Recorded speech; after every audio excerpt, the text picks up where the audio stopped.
తెలంగాణ విముక్తి దినం తెలంగాణ విముక్తి దినం తెలంగాణ విముక్తి దినం తెలంగాణ విముక్తి దినం వర్ధిల్లాలి తెలంగాణలో ప్రజారాజ్యం వర్ధిల్లాలి తెలంగాణలో ప్రజారాజ్యం వర్ధిల్లాలి తెలంగాణలో ప్రజారాజ్యం మిత్రులారా దేశానికి 1947 ఆగస్టు 15వ తేదీన స్వాతంత్ర్యం వస్తే మన తెలంగాణకు సంవత్సరం దాటిన తర్వాత సెప్టెంబర్ 17వ తేదీన స్వాతంత్ర్యం రావడం అనేది జరిగింది.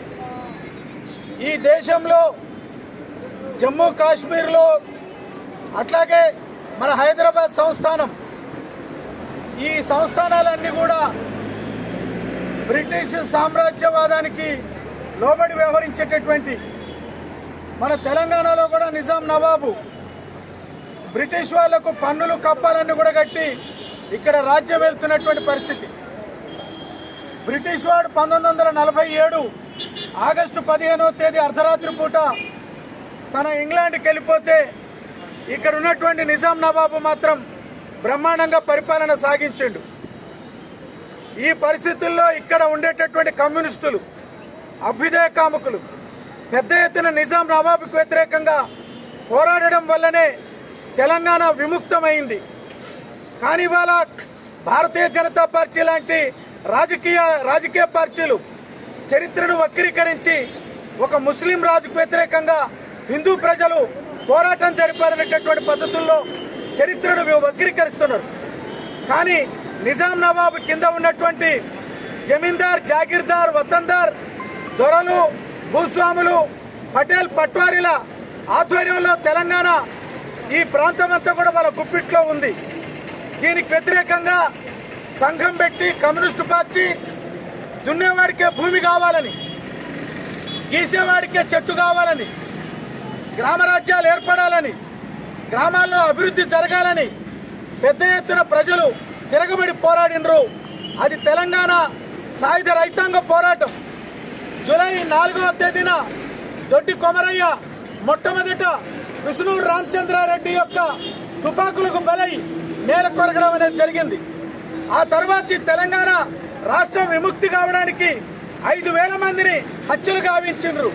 నిజాం సంబంధించినటువంటి సైన్యం, జమీందార్, జాగీర్దార్లకు సంబంధించిన ప్రైవేట్ రౌడీలు, గుండాలు, అట్లాగే నిజాం, నెహ్రూ సైన్యం ఈ రకంగా అనేక రకాల పద్ధతుల్లో దాడులు, దౌర్జన్యాలు జరిపితే దున్నేవాడికే భూమి కావాలనే ఈ తెలంగాణ ప్రాంతం విముక్తి కావడానికి జరిగినటువంటి పోరాటంలో లక్షలాది మంది గాయపడ్డారు, వేలాది మంది నేల కొరిగిండ్రు.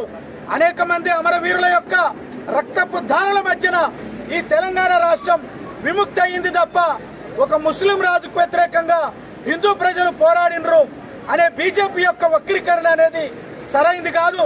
ఈ తెలంగాణ రాష్ట్రం ఇలా ఏర్పడడానికి కానీ, తెలంగాణ విముక్తి కావడానికి కానీ ప్రజలు చేసినటువంటి విరోచితమైనటువంటి పోరాటాలు, తుపాకులు పట్టిండ్రు, నిజాం నవాబుకు వ్యతిరేకంగా పోరాడినరు, బ్రిటిష్ సామ్రాజ్యవాదానికి వ్యతిరేకంగా పోరాడినరు, దొరలు, భూస్వాములు, జాగీర్దారులకు వ్యతిరేకంగా పోరాడినరు.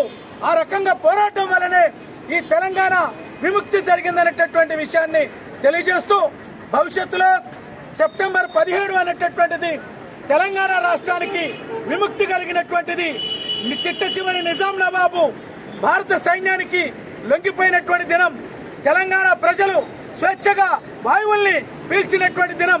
అందుకని ఈ సందర్భంగా ఎవరైతే ప్రాణాలు వడ్డి దొడ్డి కొమరయ్య లాంటి అనేక మంది వీరులు ఆత్మ బలిదానమై ఈ తెలంగాణ రాష్ట్రం వచ్చిందో వాళ్ళందరికీ ఈ సందర్భంగా జోహార్లు అర్పించవలసినటువంటి అవసరం ఉంది.